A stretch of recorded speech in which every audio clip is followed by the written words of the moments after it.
Culture ہے, culture کھوپڑی خراب کرتا ہے انسان کی. 2 اور 2 4 کی طرح چیزیں سمجھ میں یہ نہیں کہہ رہا کلچر ہر چیز میں غلط گائیڈ کرتا ہے.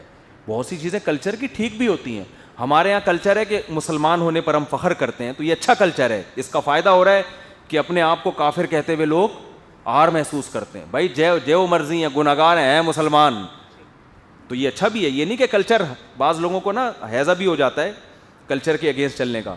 وہ پھر ہر چیز میں کلچر کی. ایک صاحب نے مٹی کے پیالے رکھے ہوئے گھر میں, مٹی کے برتن کے, اس میں کھانا سنت ہے, میں کلچر کے خلاف چلوں گا, کلچر اسٹیل کی برتنیں میں کھانا کھاتا ہے. میں نے کہا بھائی تو انسان کا بچہ بن کے نا تمیز سے, جیسے سارے کھانا کھا رہے ہیں ایسے کھا.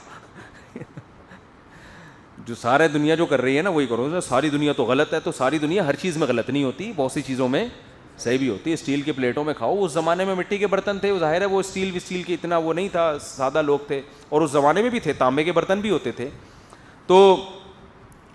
تو ہر چیز میں نہیں, لیکن ہمیں یہ غور کرنا پڑے گا کہ کلچر ہمیں کن چیزوں میں غلط لے کے جا رہا ہے, کن چیزوں میں صحیح لے کے جا رہا ہے.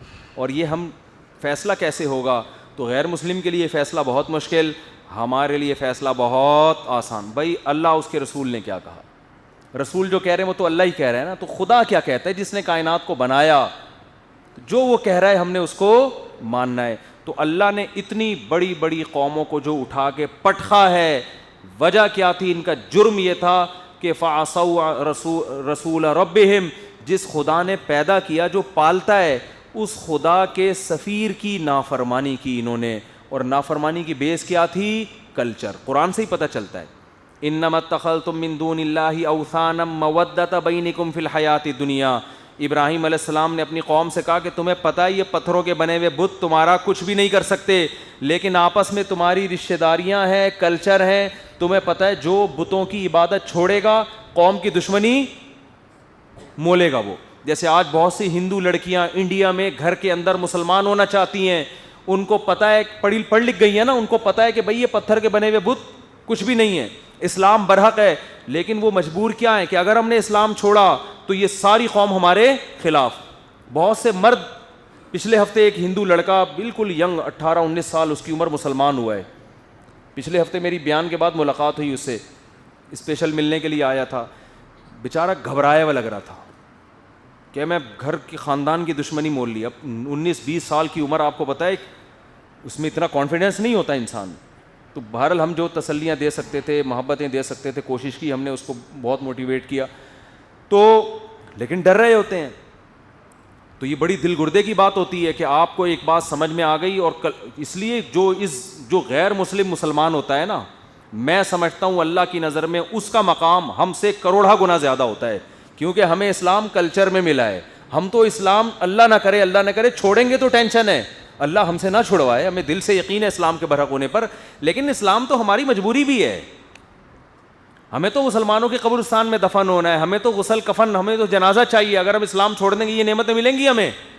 اور آپ کو میں بتاؤں یہ جنازہ بھی کوئی کم چیز نہیں ہے, ہمیں تو فری میں ملی ہوئی ہے نا, ہمیں قدر نہیں ہے. میں جب کیلاش گیا چند مہینے پہلے, وہاں ایک غیر مسلم مسلمان ہوا. کس بیس پہ مسلمان ہوا اس کا بھی میں نے انٹرویو لیا تھا, وہ کہیں ضائع ہو گیا, ورنہ وہ بھی ہم اپلوڈ کر دیتے. وہ اس بیس پہ مسلمان ہوا, کہہ رہے میرے دوست کا انتقال ہو گیا, وہ کیلاشی تھا, غیر مسلم تھا وہ. تو میرا پتہ چلا, آیا ملنے کے لیے. اس نے بتایا کہ بھائی میرے ایک دوست کی ڈیتھ ہو گئی, میں اس کے ساتھ تھا, اس کا دوست تھا. جب میں نے دیکھا مسلمانوں نے اس کو غسل دیا, کفن دیا, جنازے کی صفیں لگی, اور میں سائڈ پہ بیٹھا ہوا ہوں, تماشا دیکھ رہا ہوں, کیونکہ میں غیر مسلم ہوں, میں جنازہ نہیں پڑھ سکتا. کہہ رہے مجھے اتنا غم ہوا ہے, اور یہ احساس ہوا کہ یار اتنی عزت کے ساتھ بندے کو دفن کیا جا رہا ہے, غسل دیا جا رہا ہے, کفن دیا جا رہا ہے, اس پہ نماز پڑھی جا رہی ہے, اس کے لیے اللہ کے حضور دعا کی جا رہی ہے. ان کے ہاں تھوڑی ہوتا ہے. کیلاش میں تو پہلے یہ ہوتا تھا, میں نے تو وہ قبرستان دیکھا ہے, اس کی ویڈیو بھی اپلوڈ کی ہے, کہ صندوق میں رکھ دیتے تھے لے جا کے.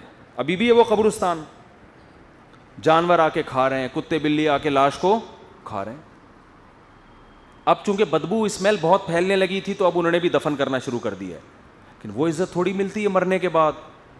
اور یہ عزت تو وہ ہے جو نظر آ رہی ہے, باقی اس کے لیے جو ساری زندگی عبادتیں ہوتی ہیں, اس کے لیے دعائیں ہوتی ہیں. بیٹا اپنے باپ کے لیے کنواں کھدوا رہا ہے کہ اس کنویں سے جتنے لوگ پئیں گے میرے باپ کی آتما کو, ہندی میں روح کو, میں آتما اس لیے سمجھ گا آتما ہی کہتے ہیں نا, تو وہ بعض دفعہ ہندی لفظ ہم غلط بھی بول دیتے ہیں. چمتکار کا مجھے نہیں پتا تھا کیا مطلب ہے. وہ ہوا یہ کہ ایک صاحب کی مرغی نے انڈے دیے نا, وہ مرغی اس پہ بیٹھ گئی.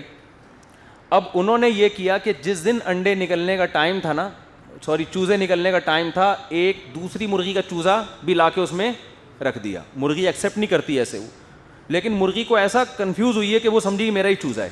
تو ہمارے دوست نے کہا تو چمتکار ہو گئی آپ کی, یہ کیا ہو گیا چمتکار. تو میں سمجھا کہ انڈے سے چوزا نکلنے کو چمتکار کہتے ہیں یا کوئی یہ پروسیس جو ہے نا. تو وہ میں نے ایک دو جگہ چمتکار کا لفظ استعمال کیا کسی اور معنی میں. لوگوں نے کہا بھائی چمتکار کا معنی یہ نہیں ہوتا, یہ تو خوش قسمتی کے معنی میں ہوتا ہے نا, خوش قسمت یہی ہوتا ہے یا کچھ اور ہوتا ہے. میں نے کہا بھائی یہ خوش قسمتی ہوتی ہے, یہ یہی ہوتا ہے یا ایسا نہ ہو ابھی بھی غلط کہہ رہا ہوں, چمتکار ہو گئی یعنی خوش قسمتی. تو یہاں بھی کیا ہے کہ اس کی آتما کو کیا ملتا ہے بھائی, ثواب ملتا ہے.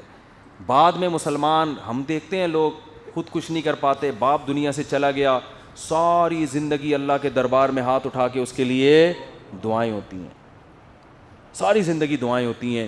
پھر اس کے لیے کنویں کھدوائے جا رہے ہیں کہ بھئی یہ جتنے لوگ پانی پئیں گے اس کا ثواب. صحابہ نے کھودے ہیں اپنے والدین کے لیے, صدقے کیے ہیں اپنے والدین کے لیے. تو دنیا میں بھی نیکی کا ذریعہ, مرنے کے بعد بھی نیکی کا ذریعہ.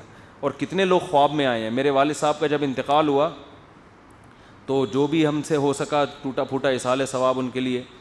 تو میرے چھوٹے بھائی کو وہ خواب میں آئے, تو انہوں نے پوچھا بھائی ہم جو آپ کے لیے پڑھتے ہیں, جو آپ کو نیکی پہنچاتے ہیں وہ ملتی ہے؟ انہوں نے کہا مجھے خواب میں بتایا کہ فرشتے گلدستے لے کے آتے ہیں کہ تمہارے فلاں نے تمہارے لیے تحفہ بھیجا ہے. تو خواب 100% یقینی نہیں ہوتا, لیکن نبوت کا بہرحال 46واں حصہ امکان ہوتا ہے کہ یہ کس کی طرف سے ہے, اللہ کی طرف سے. موٹیویشن ملی. مجھے یاد ہے میں اپنی دادی کے لیے ہر مہینے کچھ صدقہ کیا کرتا تھا. جب ان کا انتقال ہو گیا نا تو کچھ مہینے کیے, پھر میں نے چھوڑ دیا. تو میری دادی کسی کے خواب میں آئیں اور انہوں نے میرے بارے میں کہا کہ کچھ اس طرح کے الفاظ ابھی مجھے یاد نہیں, کہ اس سے کہو کہ میرا خیال کرے. تو یہ اللہ کی طرف سے موٹیویشن مل جاتی ہے نا کہ بھئی ایک عمل آپ کر رہے تھے, آپ نے چھوڑ دیا اس کو. تو یہ آپشن بھی کس کے پاس ہے بھائی؟ صرف مسلم کے پاس. غیر مسلم تو ماں باپ مر گیا, آتما کو وہ جو ہے وہ یا تو جلا دیا اس کو, یا یہ کہ وہ پارسی لوگ تو گدھوں کو کھلاتے ہیں. یوٹیوب پہ آپ سرچ کر لیں. اور جو غیر مسلم دفن بھی کرتے ہیں, غسل نہیں ہے, چلو بغیر غسل کے دفن کر دیا, اس کے بعد اس کے لیے کوئی مغفرت کی دعا, کوئی تعلق ہی نہیں ہے نا, بس وہ سمجھتے ہیں ختم, مٹی, کوئی رشتہ نہیں ہے. ہم کہتے ہیں بھائی یہ اللہ نے ایک دفعہ رشتے بنا دیے, یہ رشتے اب کبھی بھی ختم نہیں ہوں گے. وہ اس جہاں میں چلے گئے, آخرت میں آپ کی ملاقات ہو جائے گی. اب اس سن کے کچھ لوگ خوش ہوتے ہیں, کچھ ٹینشن میں آتے ہیں, کیونکہ یہ بیوی پہ بھی صادق آتا ہے نا. کچھ لوگ ٹینشن میں آ جاتے ہیں یار یہ والی بیوی جو ہے یہ آخرت میں بھی ہوگی, یہی والی ہوگی, ٹھیک ہے نا, یہی والی ہوگی. تھوڑی سی ڈینٹنگ پینٹنگ ہوگی اس کی, آپ بھی تھوڑا سا ڈینٹنگ پینٹنگ کا کام ہوگا, کچھ ایڈجسٹمنٹ جو آڑے ترشے ہوئے ہیں وہ سیٹنگ پہ لا کے یہی ملے گی. کیونکہ رشتے ختم نہیں ہوتے. ہاں اگر وہ کہیں اور شادی کر لے پھر ختم ہو جائے گا, ٹھیک ہے نا. اگر وہ نہیں کرتی تو آپ کو یہی والی ملے گی, چاہے آپ کو اچھا لگے چاہے آپ کو برا لگے. تو کتنی موٹیویشن ملتی ہے بھائی. تو میں یہ بتا رہا تھا, وہ کیلاشی نے جب دیکھا کہ یار میرے دوست کو جنازہ, غسل, کفن, کہہ رہے بس اس کے بعد, پہلے بھی اسلام کا مطالعہ تو تھا, کہہ رہے میں نے کہا بھائی میں کہہ رہے میں مسلمان ہوا, اپنے پورے خاندان کو مسلمان کی. تو اسی طرح ایک اور خاندان مسلمان ہوا, ان کی والدہ رہ گئی ہیں. تو وہ اتنی ٹینشن میں, ان کا بیٹا مجھ سے ملا بھی, میں نے ان کا انٹرویو بھی لیا ہے, وہ اپلوڈ بھی ہوا ہے. وہ مجھے بتا رہے تھے کہ ہمیں ڈر یہ ہے کہ اگر میری ماں کی ڈیتھ ہو گئی تو یہ سارے غیر مسلم اس کو اٹھا کے لے جائیں گے. ہم چاہتے ہیں کہ اپنی ماں کو غسل کفن دے کے, جنازہ پڑھ کے عزت سے دفنائیں, اور ظاہر ہے یہ جبھی ممکن ہے جب وہ کلمہ پڑھ لے. تو بہت فکر مند تھے کہ ہماری ماں مسلمان ہو جائے. تو یہ اسلام کا ایک ایسا واضح پروٹوکول ہے کہ ایک ایک چیز اسلام کی اٹریکٹیو ہے, صرف یہ نہیں ہے. مسلمانوں کے تہوار, مسلمانوں کے نکاح کا طریقہ, دنیا میں خاندانی نظام غیر مسلموں کا ختم ہو رہا ہے, تو اسے اسلام میں موٹیویٹ کرتا ہے کہ اولاد ہونی چاہیے, پھر رشتے ہیں, پھر ساس کا کیا مقام ہے, سسر کا, باقی مذہبوں میں ہے لیکن آہستہ آہستہ سب ملیا میں. تو بھائی یہ نعمت جب اللہ نے ہمیں دی ہے تو ہمیں اپنا مذہب سے رشتہ مضبوط کرنا پڑے گا. تو وہ جو ابراہیم علیہ السلام نے کہا تھا نا کہ یہ تم بتوں کی عبادت کر رہے ہو حالانکہ تمہیں پتہ ہے یہ تمہارے ہاتھ سے بنائے ہوئے بت ہیں. تو انما اتخذتم من دون اللہ اوثانا مودۃ بینکم, حضرت ابراہیم نے کہا آپس کی محبت اور خاندان کی وجہ سے ان پتھروں کو پوج رہے ہو, لیکن کہا کہ یہی محبت قیامت کے دن دشمنی میں تبدیل ہو جائے گی. قیامت کے دن بولو گے اللہ میں اس باپ کا بیٹا تھا, یہ پتھروں کو پوجتا تھا, میں اس کی وجہ سے پوجتا ہوں, اس کو عذاب دے. بیٹا باپ کہے گا میں نے تجھے مجبور نہیں کیا تھا. شوہر بیوی پہ, بیوی شوہر پہ, بھائی بہن پہ یہ ڈالیں گے, اور اللہ فرمائے گا لکل ضیف, کسی کو معاف نہیں کروں گا, میں کسی کو معاف نہیں کروں گا. تم نے مجھ پہ اپنے رشتوں کو ترجیح دی تھی, سب سے پہلا حق کس کا ہے؟ کریٹر کا, جس نے بنایا ہے, اس کو تم بھول گئے تھے. تو اللہ ہم سب کو سب سے پہلے جو رشتہ ہے نا اللہ کا, اس رشتے کی قدر کی توفیق عطا فرمائے. وہ مضبوط ہوگا تو پھر آپس کے رشتے بھی مضبوط ہوں گے. اللہ تعالیٰ سمجھنے کی عمل کی توفیق عطا فرمائے.